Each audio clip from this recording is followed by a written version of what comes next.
and Thomas's tank engine puffed in to Farquhar, and he saw Bertie the boss. "Hi Bertie, how about a race?" "Sure, ready, set, go," Pete Thomas.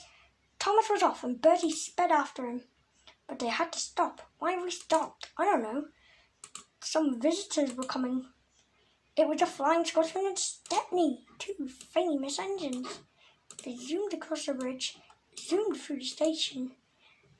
"Whoa, Scotsman, we don't have to go this fast," said Stepney. "Don't worry, it'll be fine." "Oh, hello, Thomas," they both said. "Hello, Bertie," peeped Stepney. Only Stepney had met Bertie. Scotsman hadn't. The two were in shock as the pair flew by. "Oh, slow down a bit." Okay. So they did.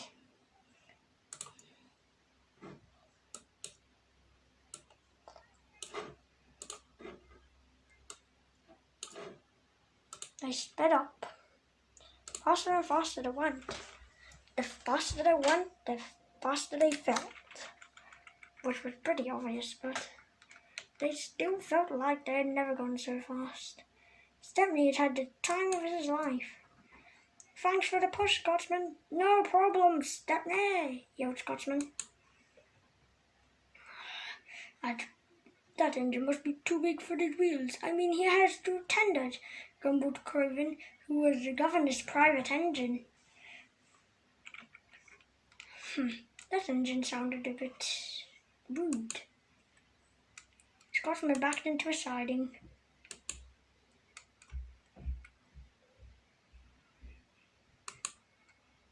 And then he saw Molly. "Oh, hello, Molly."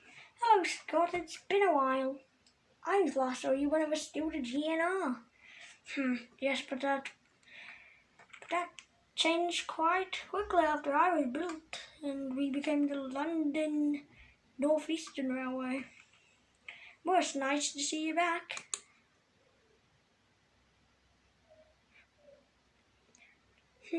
Said Crovan. Too big for the buffers, he thought again. "Who's that engine? He sounds quite rude." "That is Crovan. He's rude to all of us just because he's more important."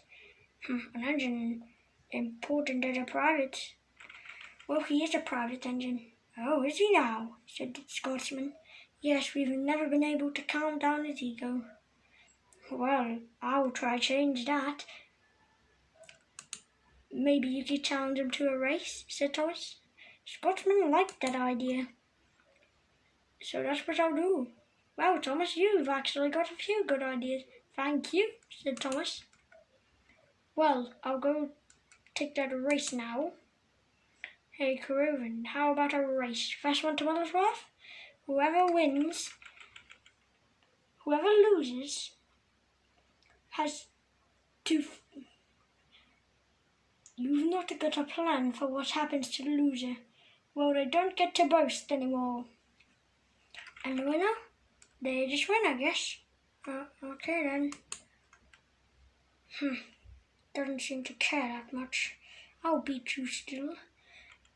You may be fast, but I'm smarter. We'll see. Scotsman knew he would probably try to sneak through the tunnel, so he had a plan. The two set off. Crovan took a while to start, for he was a very old engine, so he couldn't get started properly. Scotsman blasted away, but Crovan came by at a slow speed. His driver had to wear goggles, since when he started up, normally ashes would fly from his firebox, since safety regulations hadn't been made yet for railways, so he would need to get a rebuild someday. He zoomed off behind Scotsman, but Scotsman had put his plan into action. He took the inside line so Crovan couldn't use the tunnel and cheat. Oh, bother. Crovan had been going so fast, and too fast for himself, that his dome had flown off, but he hadn't noticed. he is fast. Scotsman zoomed along. I'm going to win, he said. The two struggled on the hill,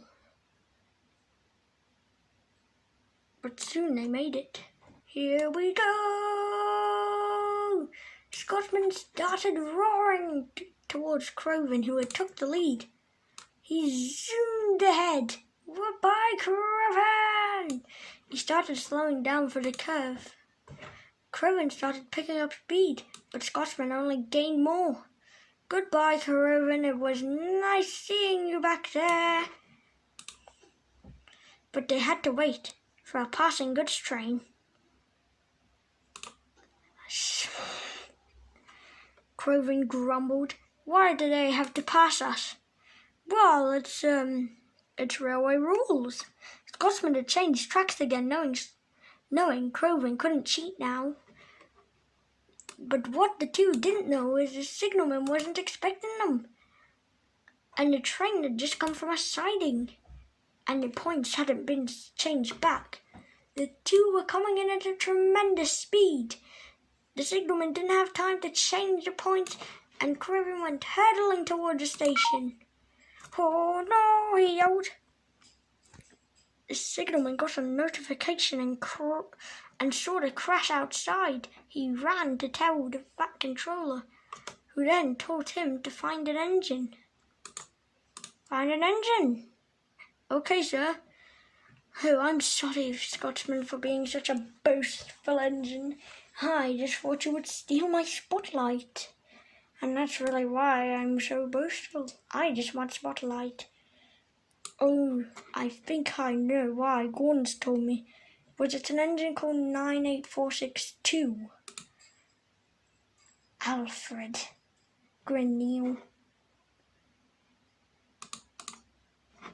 Oh, well, yes, said Crovan. It was. He told me you need to be popular to be good. But that obviously is a lie. Neil hurried away. He would have to get help. Neil hurried and remembered Boko was working at the coaling plant, and he knew Boko was a very strong diesel, so he would be strong enough to help Crovan. So Boko set off after he was told. He hurried and finally made it. Okay, I'm here, he said. So he backed up and moved towards Crovan.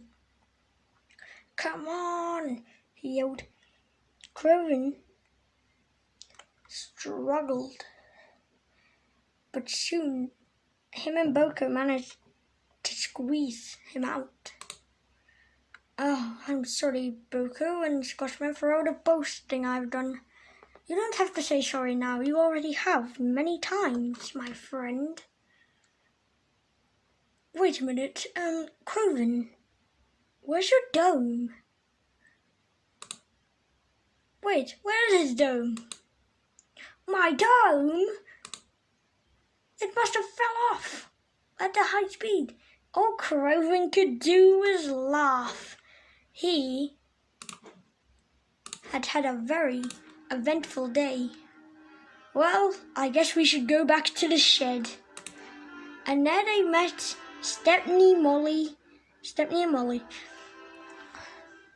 And that's the end of our story. Do you think Crovan's completely changed? Or do you think he might boast in the future?